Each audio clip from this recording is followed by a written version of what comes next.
Feeling like a firecracker today. Man, no intro needed. No prologue, no nothing in this episode. This right here is episode 30 of Feller Talk. Welcome to Feller Talk, fellers. I'm your host, Dylan Hall, and we're going to get into Feller Talk today. There's no prologue, there's no pre-this, pre-that bullshit.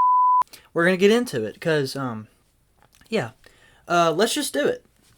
I started recording this about 5 minutes ago, and I realized I recorded like 7 minutes of it and realized nothing was actually recording, so I got kind of pissed about that.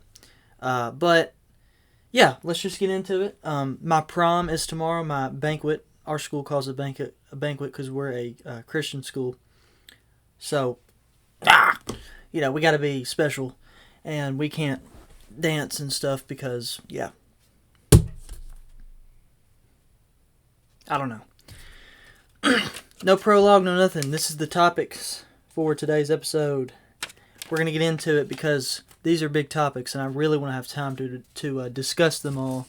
I've had a really crappy day, so bear with me, but this is good. This is good because I've been thinking about this for about 2 weeks now, and I think this is needed to complete my week. And this will be premiering Friday, as you guys are watching it right now on Friday morning. So, Friday morning for me. Let's get into it. Feller Talk. Topic 1. ChatGPT. Dylan, what the ChatGPT?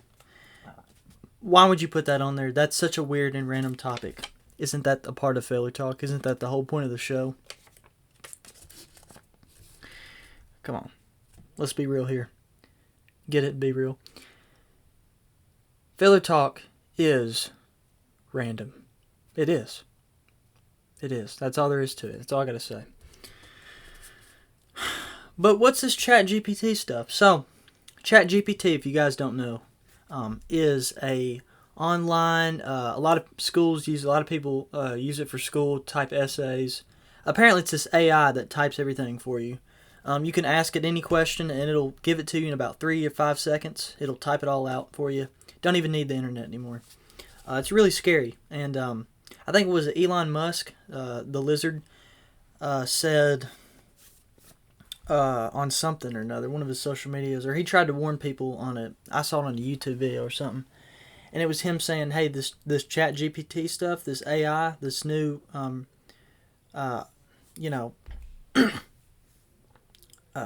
this new intelligence is going to take over," and it already is. It's already starting, and people aren't realizing, people aren't waking up from it.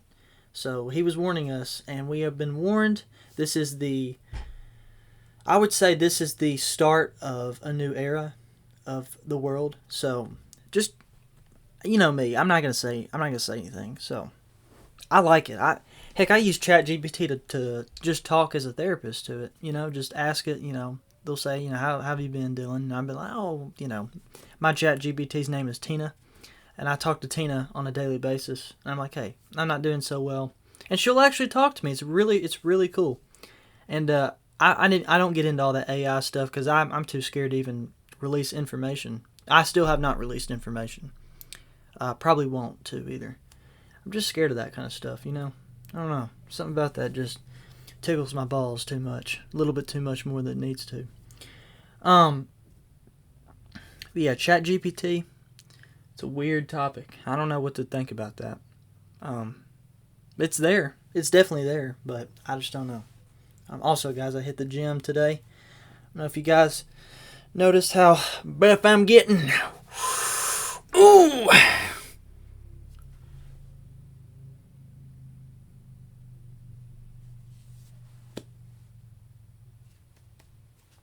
Weird. Topic number 2. Gym progress. So, the gym progress. I was just talking about hitting the gym. I'm still wearing that thing that kind of look like Iron Man, Well, it's on the documentary. Kind of spoiled it for you. But I'm wearing this thing right now, and it's kind of like covering this part of my hand. It's keeping my hand stable to where I can curl it, and keep the blood flow going up there and stuff. So yeah, it's pretty good. Everything's stable. But yeah, so got to keep it smooth. Got to keep it comfortable.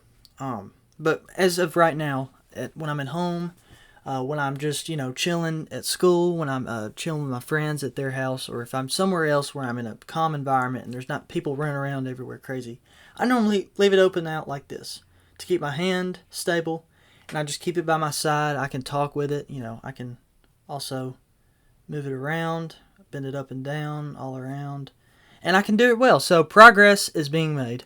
But to get to the gym progress, I've been going back to the gym and I'm hitting the weights higher than I've ever have. Even with a hurt hand, I'm telling you right now, believe in yourself more than you think. Because my friends believed in me. And you know what?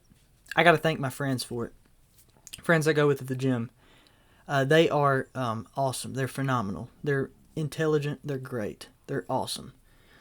Without them, I wouldn't push myself as hard as I do. And I always tell them I can't do another set. My friend, he's like, Dylan, you can do about 8 more sets. Come on, 8 more sets. Whew. You can do about 8 more reps, 2 sets. I'm like, okay, shoot, you got me. Yeah. And I got to thank him for it, because I would never believe in myself that I can ever get that far, that accomplished. And the amount of time I work out, which is about an hour and 15 minutes, I try to go 5 days a week for an hour and 15 minutes. And that progress that I've made in those 3 little days I've been at the gym, I've already gone up in weight that I never thought I can be able to do. I was at a steady weight, and I thought, this was already big and strong. But then I went up. I would get up in the level and realize I could have done this a long time ago, but I'm doing it now. But it doesn't matter, because I'm doing it now, and I'm doing it bigger, and I'm doing it better. And I'm just really proud of myself for once. I am. Because I'm never really proud of what I do. Tell you the truth. I know it's a sad thing to think about, and you guys give me the most support ever.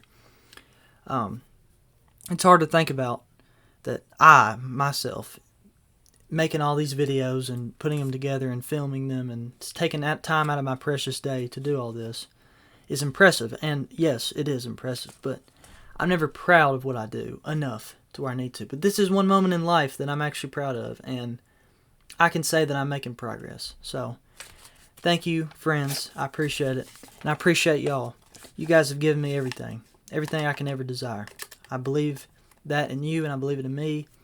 And I believe that you guys have set me out to be the person I've wanted to be for so long. So I got to thank you guys so much, so dearly.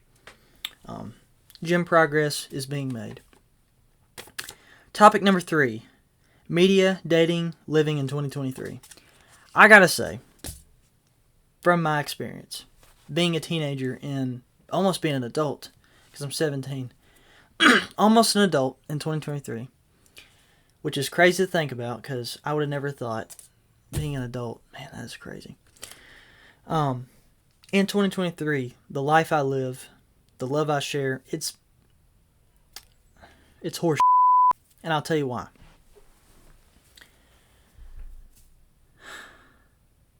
Let's start off with media. I put 3 things in there just to put it in there, but the topic as a whole.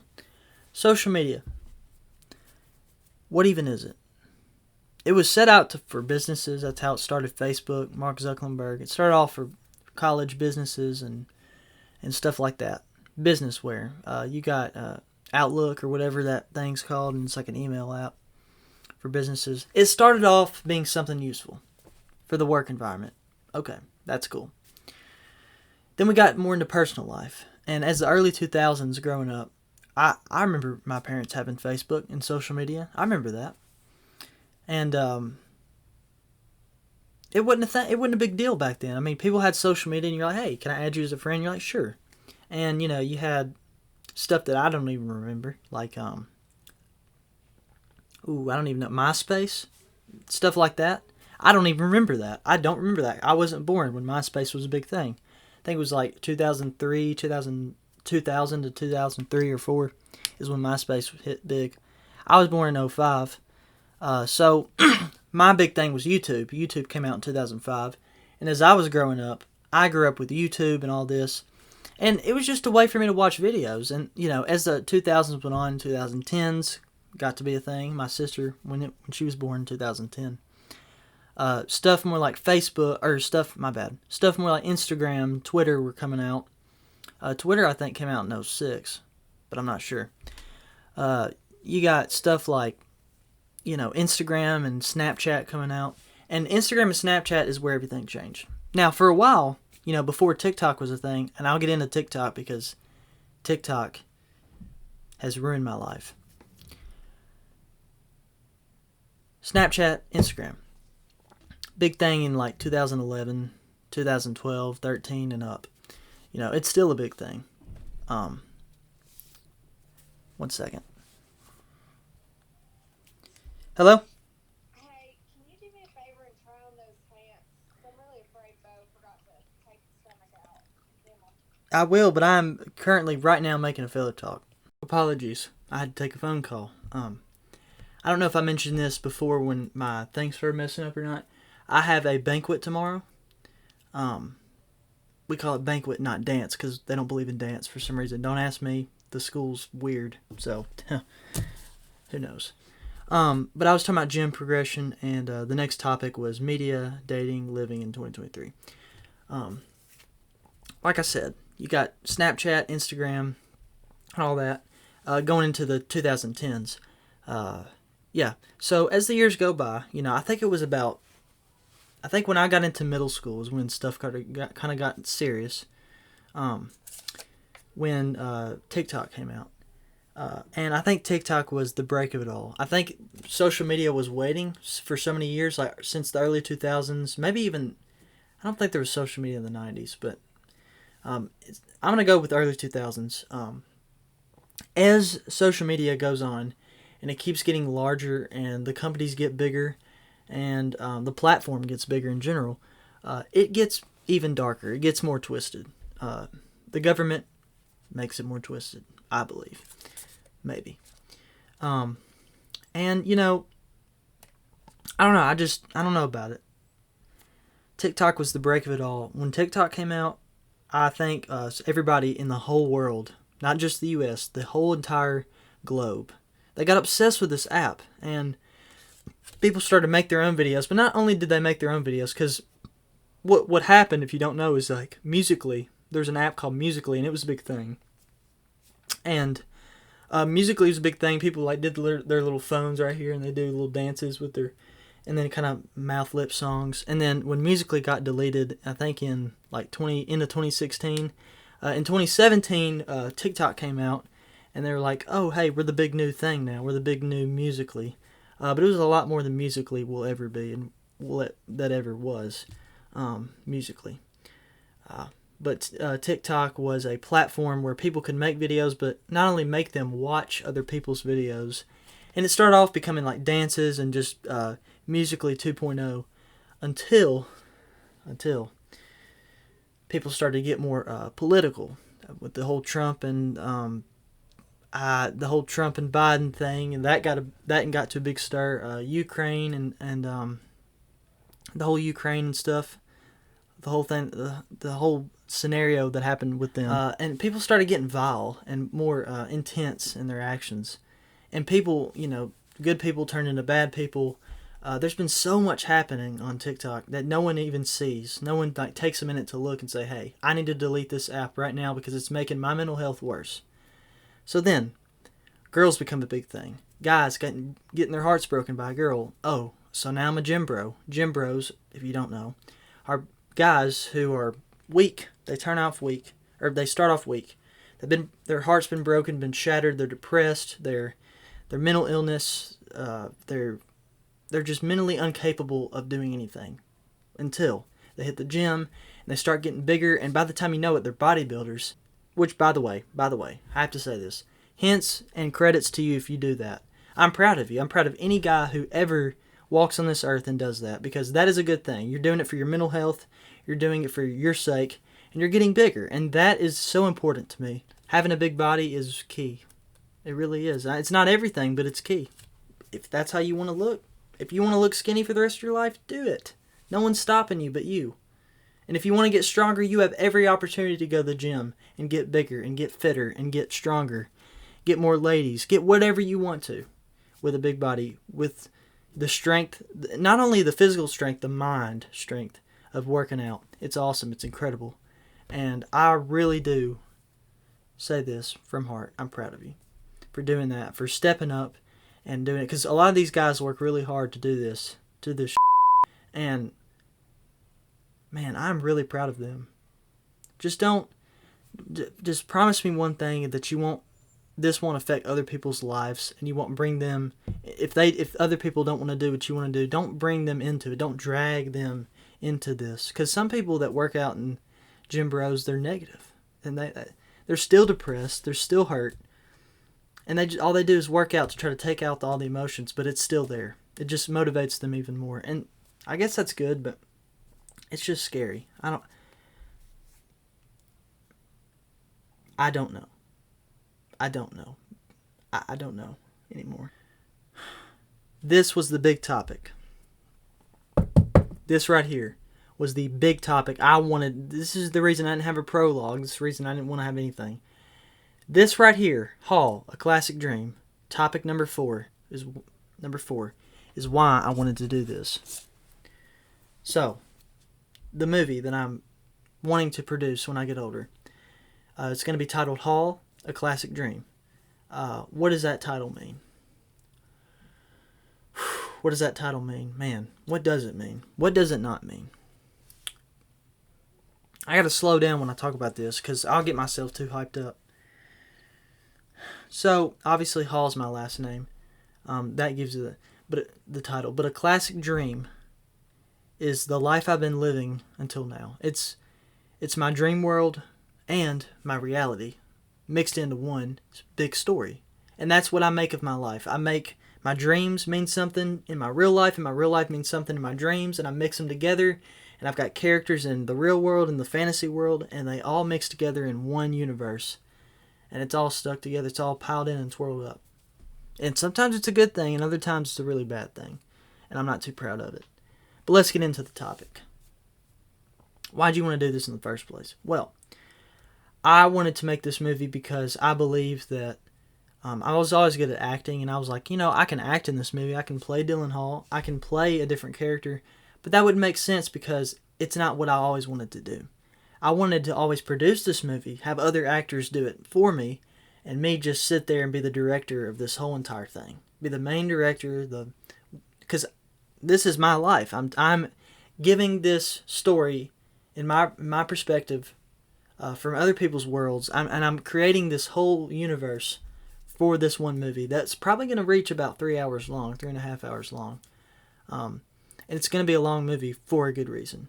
I'm going to make it long and hard. But like I said, Timothy Chalamet would be a great person to play me, and a lot of other people too, a lot of other famous people. Have these actors experience something they've never experienced before. Have them act in a movie that they're not ready for. Because I can tell you one thing, if there's one thing to say about this movie, you are not ready for it. I don't care what you think. I don't care what your mindset is, what you think could happen, and all the stories that you think could happen in my life, and how normal the movie could be. It's not normal. It is so out there. Because you got to think too, when this movie's going on, we're expressing the dream emotions too. So I'm going to put some dreams in this movie that I've had before in the past. Some really crazy random dreams that make sense later on in the story. Or in my story, per se. And they affect me in real life now. The dreams 5-10 years ago affect me now. That's the point of the movie. But the main point is just telling my story from start to finish. Well, at least start to now, obviously, and where I'm at now. But I want a lot of it to take place in this kind of era, because this time in my life right now is when I'm most affected by my mental health. I'm most affected by borderline schizophrenia. Shockingly, I am. I'm not schizophrenic myself, but I feel schizophrenic. I feel out of place, and I feel lonely. I suffer with loneliness, depression, anxiety. I suffer with it all. I've had everything, and it's not fun. But this movie will be a big psychological movie. It'll make you think twice, but not hard this time. You're not thinking hard, you're just thinking twice.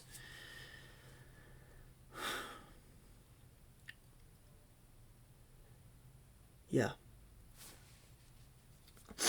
So, this is the only time I'm going to get into it, because this is something so personal to me that I would promise to never share on the channel. But in this case, since we're talking about the movie, and it's a big portion of it's going to be in the movie, a big story line in that movie. And this movie is all taking place from my real life. There is no, I mean, of course, there's going to be a lot of dramatic scenes that weren't really said in my life. I'm just going to make it look more movie and more cinematic. But this is straight from my life, straight from the book of Dylan Hall. Nowhere else can it be found. No other source. I hold so much in my head some days, every day, actually, that I don't realize what I'm thinking sometimes. I say things before I say them, before I even think about them. I'm having strokes every day. I'm having sides of my brain that just dysfunction. And sometimes when I'm talking to my friends, this happens every day, at least 15 times a day, more than that probably. I'll be trying to say something and there'll be so much in my mind that when I say whatever I'm trying to get out, it never comes out right. So I'll be talking about, I don't know, I'll be talking about school or something in a history class. I'll be like, so in, God, I don't even know. I'm just, sometimes when I'm in World War II, the German, hold on one second. I'm always like, hold on one second. And I have to think about it because I can't hold, there's so much capacity that's in my brain right now. The stimulation that goes on in there it's insane. I don't know how in the world I even think about some things right now. And this could be ramble too because I'm a bit tired. I just got back from the gym. And I am a bit tired, but I'm able to make this video because I'm dedicated to this episode.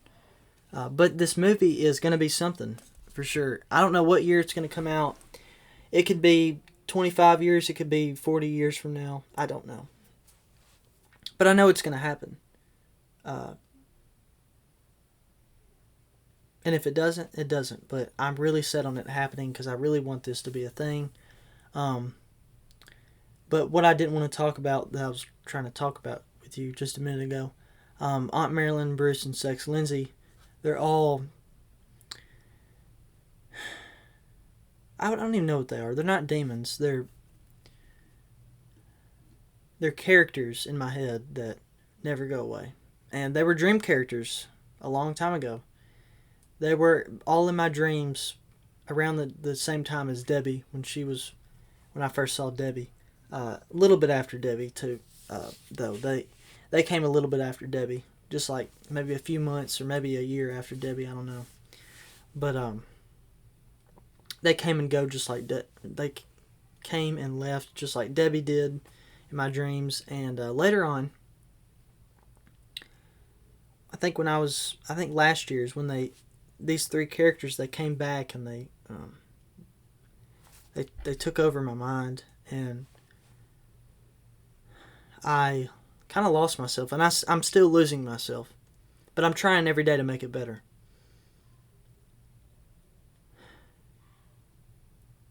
There's so much seduction going on in my brain. There's Sex Lindsay. So much seducing, so much talk that I can't handle it. It's beyond my level of powerfulness. The things that they've done to affect me in my real life, even, I don't think that I'm even willing to share one hint on anything they've ever done, because the stuff that they've done to me, it can't compare to anything else, and it won't compare to anything else, because they've done so much destruction. They've caused so much chaos. They've messed with me so much. It's worse than any villain you can think of. It's not even a villain. They're not even villains. They're just things. People. and I'm just exhausted from it. I'm exhausted from looking at them, feeling their presence. I'm tired of it.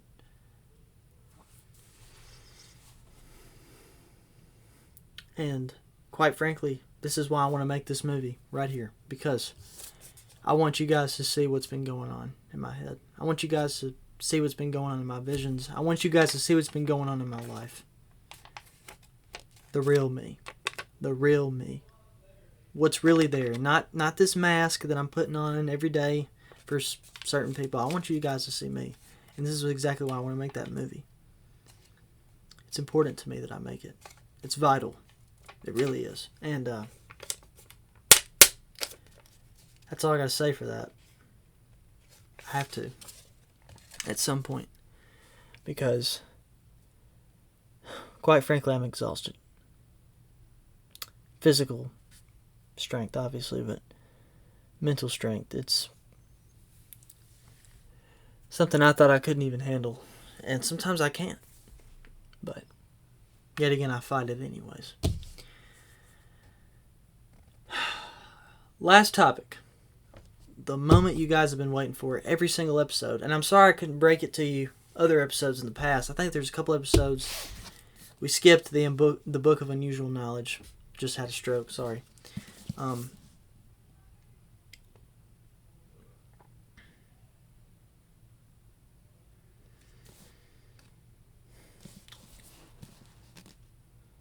Yeah, let me find one for you guys. Sorry. I had a little thought. I think you guys would like this one. I could be wrong, but this is really interesting to me, and I just think you guys, it'd be kind of cool to share this, honestly, with you guys. So let's get into the Book of Unusual Knowledge. Short little passage here. Well, not really, but hey, snap of a finger, we'll read it off. In the 1960s, people were looking forward to a futuristic tomorrow. While at the same time, waves of UFO sightings swept the world. Architect Maddie Sirowan, whoever that is, Maddie Serenine, I'm tired of the names. Maddie Sirowan, correct me if I'm wrong, combined the two social phenomenon to create houses that resemble flying saucers. I think that's part of the thing. Sirowan's future units were made from fiberglass and measured 26 feet in diameter and 11 feet in height. Like any good spaceship, the future homes, or the Futuro homes, which they call them, Futuro. This was in the 60s, to recap it all. The Futuro homes had windows that look like portholes, and visitors entered units through the lower hatch. The insides feature a set of built in plastic chairs, a kitchenette, and a tiny bedroom and bathroom arranged around a fireplace. Sirowan envisioned this Futuro units in the ultimate mobile home so that they were designed to be moved easily, although the oil embargo in the early 1970s drove the petroleum prices so high that plastic houses were no longer affordable. So 100 models were produced. Several still exist. It's kind of cool. Yeah, so this is what they look like. A little bit drawing. I guess in the so this house right here. Oh, that right there. I don't know if you guys can see that. But yeah, Futuro homes. Really kind of cool. If I'm being honest. I'm sure you can search up pictures of them. Obviously, I don't have my phone. It's in my pocket. I don't want to pull it out. But these homes were made in the 1960s to recap it all. People just wanted to see what a futuristic house would look like. So this guy, Matty guy, said, you know what? I want to make this for people. I want to make this right for people. So he designed this house, this weird looking house that looked exactly identical to a UFO, and people were living in it. And yet I've never seen one picture of one of those kind of houses. You learn something new every day. The Book of Unusual Knowledge. You learn something new. Guys, that is the episode. I'm not sure. That is the episode for you guys tonight. I hope you guys enjoyed. Sorry if it was a bit depressing. I don't mean to be depressing, even though I kind of get into some iffy topics sometimes. But, yeah. I'm sorry. I'm going blank. I'm sorry that my mind's just everywhere tonight. And I apologize for that. But I hope you guys enjoyed the episode. Like I said, there will be 33 of these episodes. 33 is the, I guess you can call it the series finale. But it's not really a series. So we're going to call it the finale episode. It's 33. I'm looking forward to it. Kind of. It's going to be kind of sad to end this filler talk. But we're going to 33 episodes because I think this podcast deserves what it's worth. And 33 is my favorite number. So why not end it there? Because if I go too far with this, it'll continue to be this thing. And it'll get old and stuff. Which I know you guys love it. So you guys still have, 3 more episodes of filler talk? So I'm looking forward to it. I really am. 3 more episodes. We're going to make them good, too. We're going to make them good. Alright. You guys have a great rest of your night. Great rest of your evening. Great morning if you're just waking up from this and seeing this video. And you guys have a good Easter weekend. It's Easter. I didn't even realize that. Today, it's Easter weekend. Come on, guys. Let's be celebrative. Celebrative for it. Sorry. Yeah, let's be celebrative. Celebrative is what I'm talking about. My stroke moments. Where I can't speak. For the life of me. Yeah. You guys have a good weekend. Easter weekend. See you, fellas.